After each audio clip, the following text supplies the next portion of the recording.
The room smelled like cookies. Not the sterile kind dispensed in vacuum-sealed Galactic ration packs, but soft, golden, vanilla-scented ones that made bureaucrats uncomfortable. A scent that belonged in a memory, not a war room. 14 species sat in a semicircle of chrome chairs inside the grand convocation hall of the Third Spiral Assembly. Behind the polished transparency glass, stars drifted slowly in silence, like they hadn't just watched a children's shelter on Earth burn. No one spoke of it. Not directly. The Helari ambassador clicked her mandibles twice and said the incursion had been strategically unavoidable. The Mercen envoy, all slick feathers and ego, added that human emotional attachments to juvenile biomass shouldn't interfere with interstellar law enforcement. The word orphanage never passed anyone's lips. It would have felt too biological. At the center of the room stood the only human representative present. A woman in her early 40s, slight in frame, with gray threaded hair tucked under a plain black beret. She wore a dark blue coat with subtle brass buttons, no medals. Her expression was pleasant, her posture relaxed, her voice like the slow pour of warm honey. She poured cocoa from a steel thermos into a paper cup. "Please," she said, offering it to the Brunax, High General seated beside her. "It's real milk, not synthesized." He recoiled slightly, unsure if it was bait. "I do not consume mammal secretions." She gave a small, apologetic nod and took a sip herself. Understandable. Her name was Eleanor Vance. But in covert channels, she was listed under older names. Scythe, Monarch's widow, Ghost of Alara. She was officially retired. She was never supposed to be here. The Assembly's chair, a robotic hydra named Clarn, who changed heads based on what emotion was required, activated its diplomatic empathy face and blinked in 6 different rhythms. "We accept your grieving delegation. The Assembly recognizes your species' disproportionate emotional investment in youth pods." "Children," Eleanor corrected gently. "We call them children." Clarn's eye stalks retracted one notch. "Yes, children. And our records show that your orphanage was an unregistered civilian site within contested neutral orbit. The death toll, while regrettable, does not warrant." Eleanor slid a data chip across the table. It stopped in front of him like a closing prayer. 72, she said quietly. 29 of them under age 8. No weapons, no comms, no distress signal. Just old paper books and stuffed animals. She took another sip of cocoa. "But I understand. To some eyes, that must look like a threat." The air turned dense. Even species without lungs seemed to hold their breath. Somewhere deep in a room, a NATH diplomat began shedding its skin out of stress. "I have been instructed to ask," Clarn continued, head now twitching, "if humanity intends retaliation." Eleanor's smile returned. Not wide, not fake, just worn in. "No," she said. "Retaliation implies we're angry. We're not angry." The room relaxed a fraction. The ambassador from Zahir exhaled an audible ripple of relief. "We're resolved," Eleanor added. "That's a different thing." No one asked what that meant. Not yet. A slender Ishian, curious by nature and too young to know better, finally leaned forward. "Then why send only you?" Eleanor glanced at the cocoa in her cup. A marshmallow had begun to melt around the rim. "Because sometimes," she said softly, "you only need one person to speak for the dead." The Ishian blinked nervously. "A diplomat, then." "Oh, no," she said, her voice almost amused. "Not that."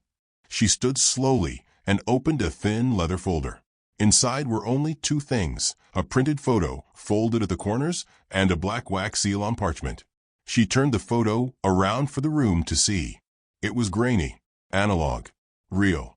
A group of children stood in a circle in the snow, bundled in mismatched winter clothes, some holding books. At the center was a tiny girl with prosthetic arms handing a cupcake to a boy with no shoes. "We trained them in languages," Eleanor said. "In math, in ethics. We taught them to write letters to the stars." She paused. "We never taught them to run. That was our mistake." The wax-sealed parchment slid onto the table beside the photo. "This is not a declaration of war," she said. A moment passed. It's a receipt.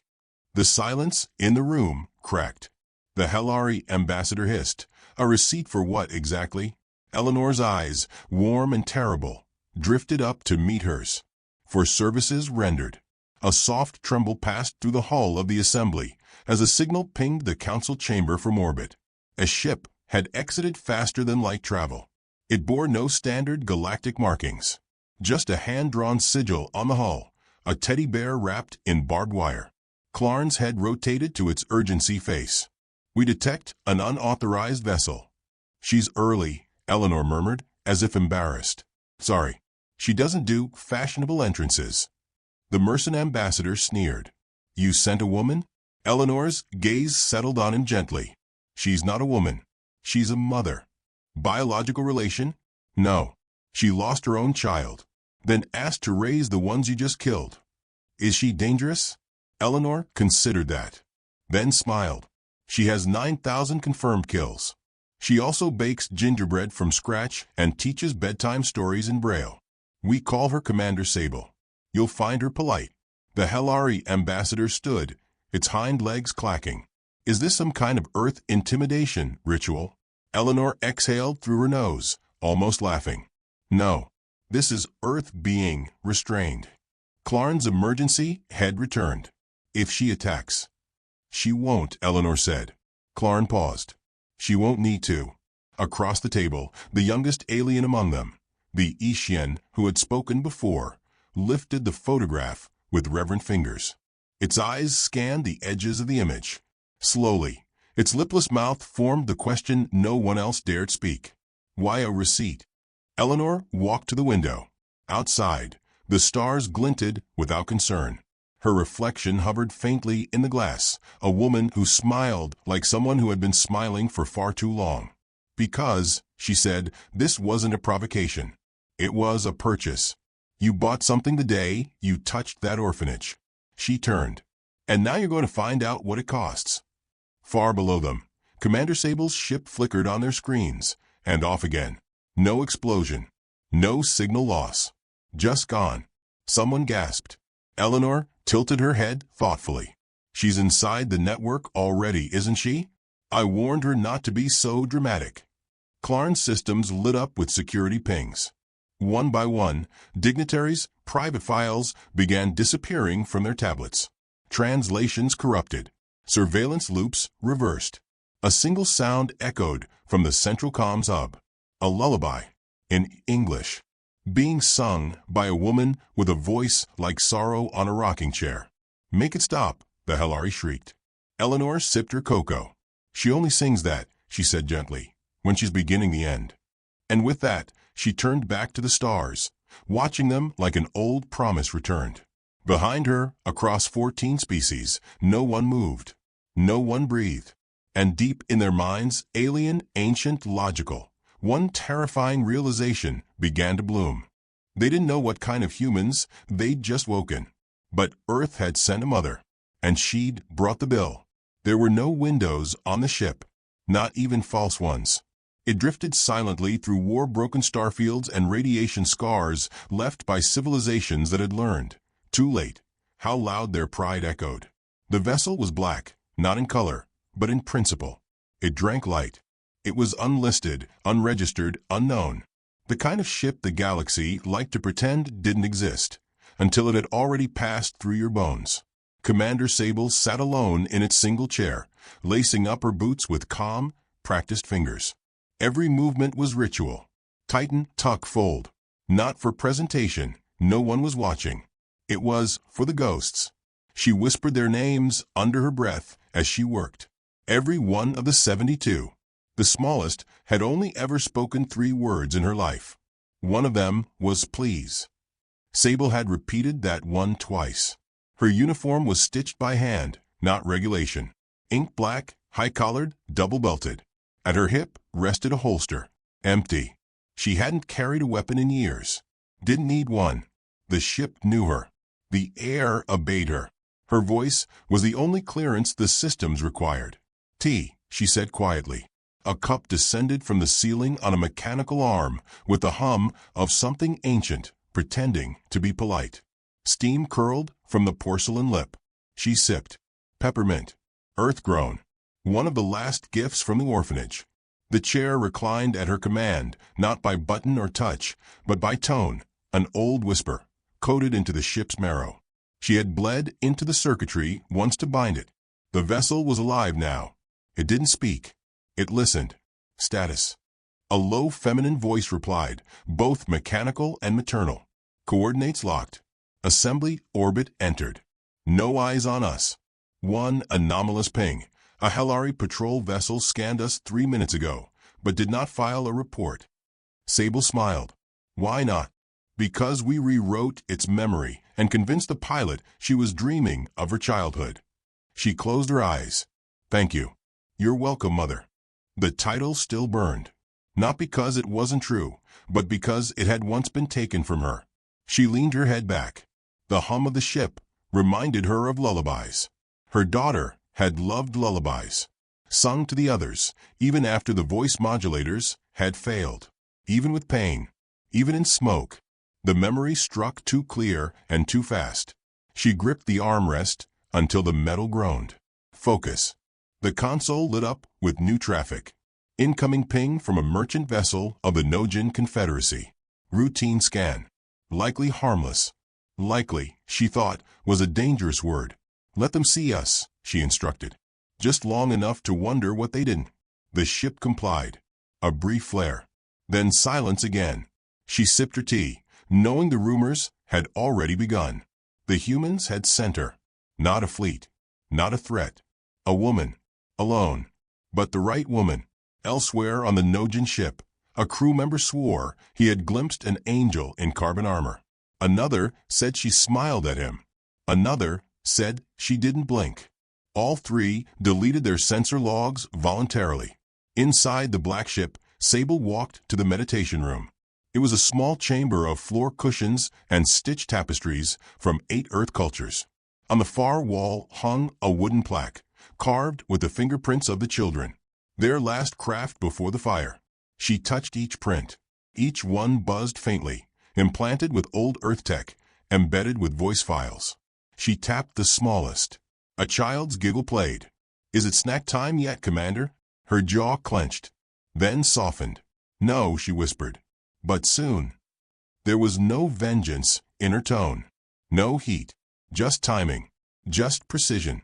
Like lining up a perfect shot over hours of still breath.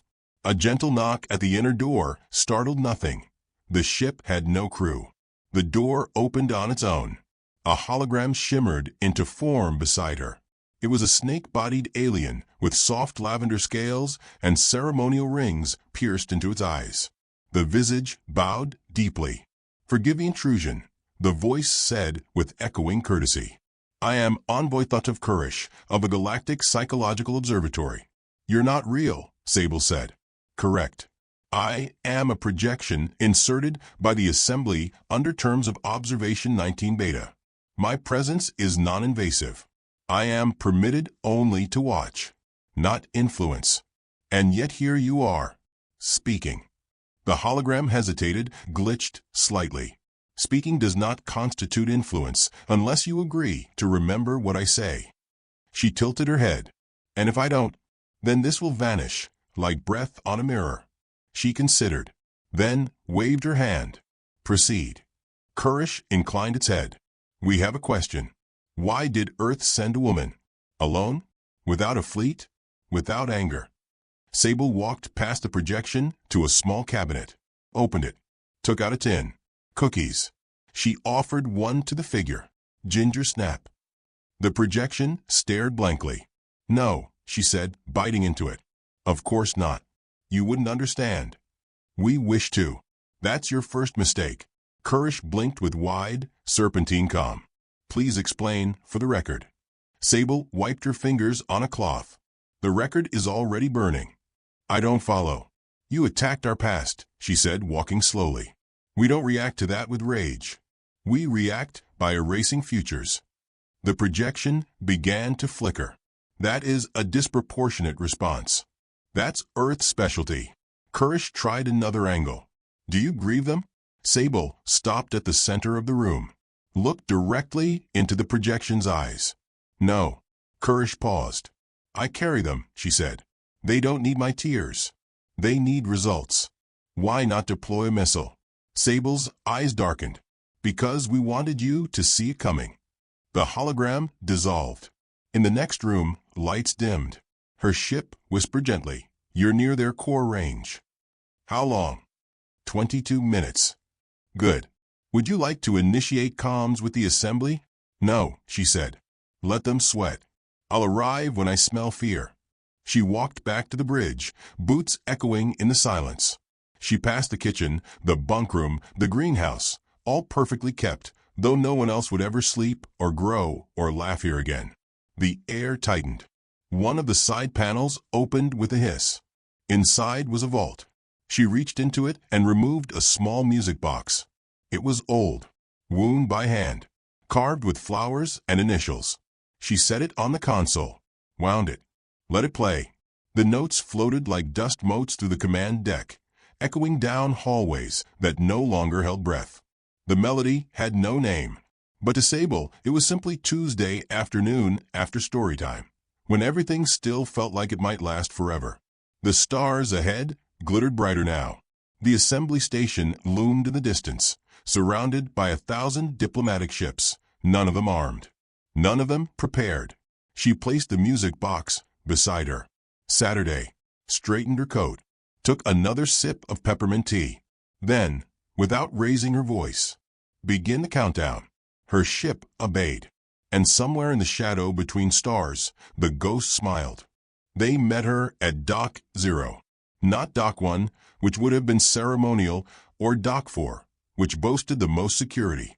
Dock 0 was for unwanted guests and classified deliveries, things too dangerous or inconvenient to pass through protocol.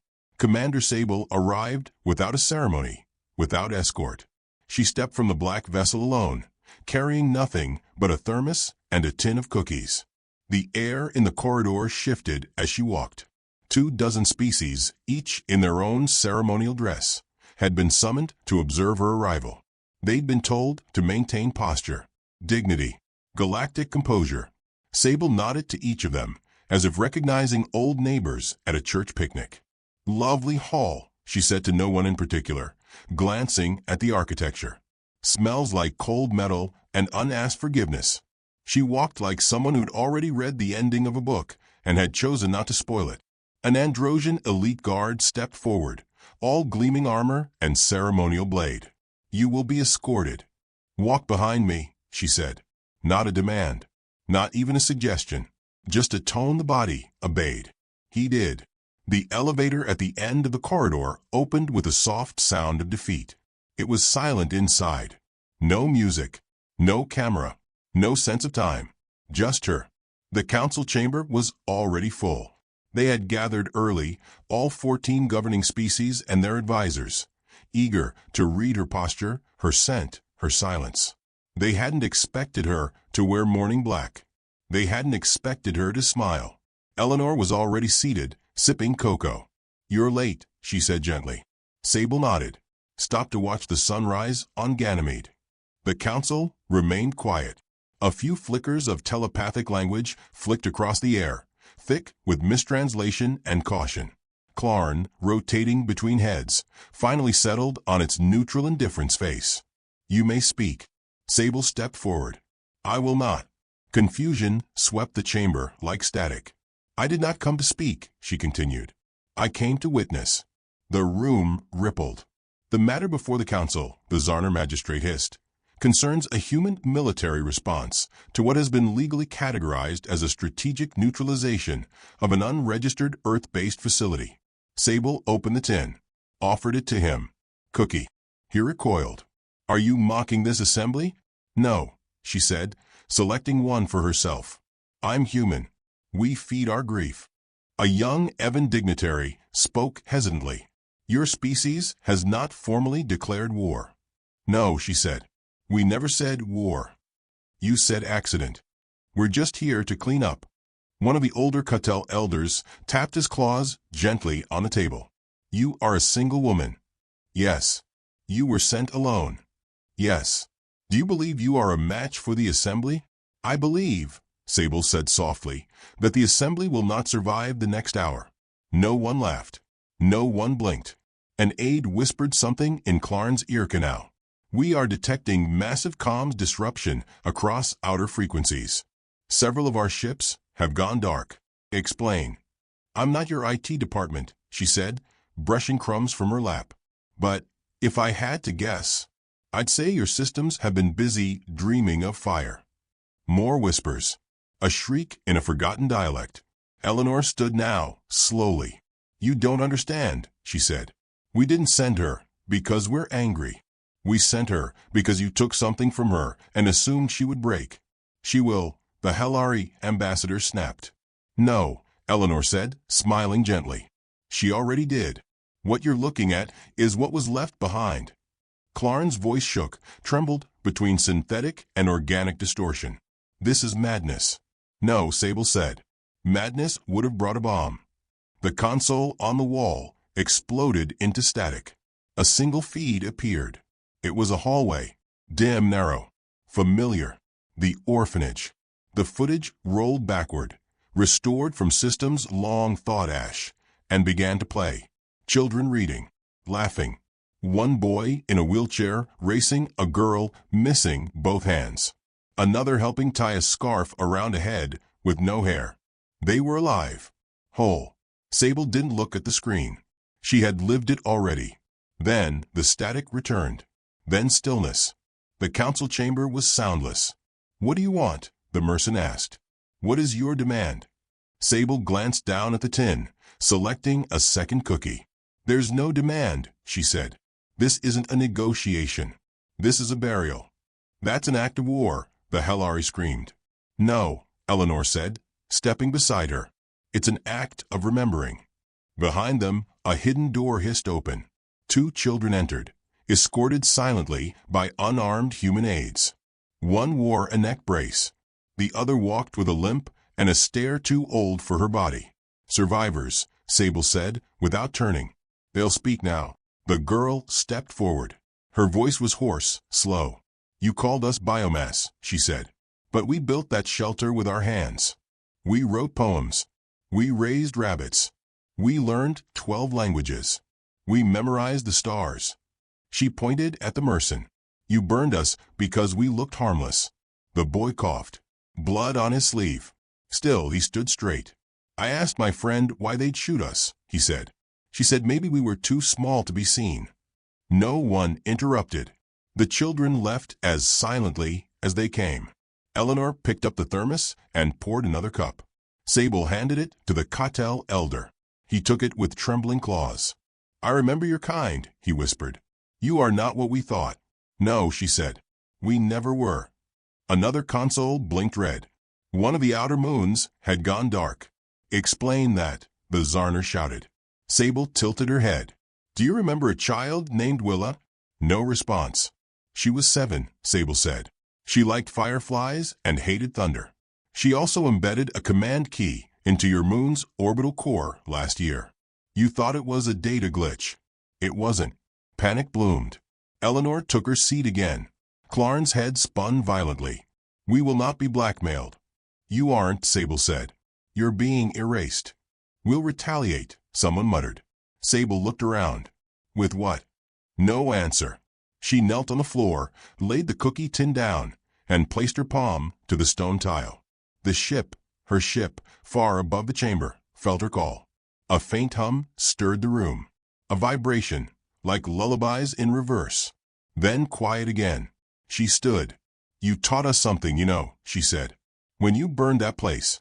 Clarn, twitching now, asked, what? That kindness, when denied, becomes geometry, precision, pattern, and grief becomes math. They watched as several delegates received alerts on their internal implants. Private vaults deleted. Family lineages severed from record. Currencies rerouted. No explosions. Just silence. And deletion. We didn't come to kill, Eleanor said. We came to unmake. The council chamber lights dimmed. Sable looked up. Time. The ship whispered to her through bone and blood. 7 minutes. Thank you. She turned to go. The Cattell elder whispered, "Wait, please." She paused. "We're sorry." Sable turned her head, eyes soft. "You are. But you weren't first." And with that, she left the chamber. The doors hissed shut behind her, and somewhere above them, the sky began to forget their names. The station lights began to dim, but not from any intentional command. It was as if the air itself had chosen to forget its own purpose. A strange hush descended over the assembly chambers, not just silence, but absence. Absence of certainty, of control, of the illusion that this moment belonged to anyone other than her. Commander Sable had not spoken since she left the council floor. She moved through the halls as if she had been born in them, though none of the security systems recognized her. Doors opened on their own. Lights flickered. Wall panels bowed outwards, not broken, but willing. She walked past panicked aides, hushed diplomats, and security drones that made no motion to stop her. Not because they couldn't, because she'd already asked the ship to show them what it would look like if they did. The wake was beginning. Not a fire, not a blood. One by one, high-level assembly members began receiving alerts on their private channels. Not from Earth, from their own memory-locked databases. Files they had buried, shredded, sealed in cryo vaults beneath layers of protocol, resurfaced. Childhood misdemeanors, family betrayals, illegitimate inheritances, war crimes no one had witnessed but the dead. Because the very systems they'd used to store their power, wealth, rank, ancestral chain codes were being erased at the molecular level.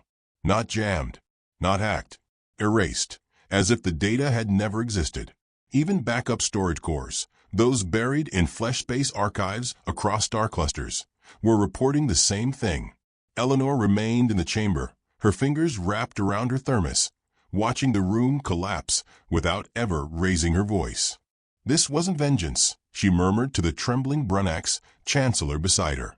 "We would have brought knives for that." A funeral. Outside the station, the sky had changed. The stars themselves had not moved, but the sense of them had. Something large blocked the view from one side of the assembly's dome, not with shadow, but with indifference. It was a human vessel, now fully awakened, its hull unfolding like memory, organic, pulsing with quiet lights that looked disturbingly like candles on a birthday cake. One of the diplomats, shaking now, shouted, "Is that a warship?"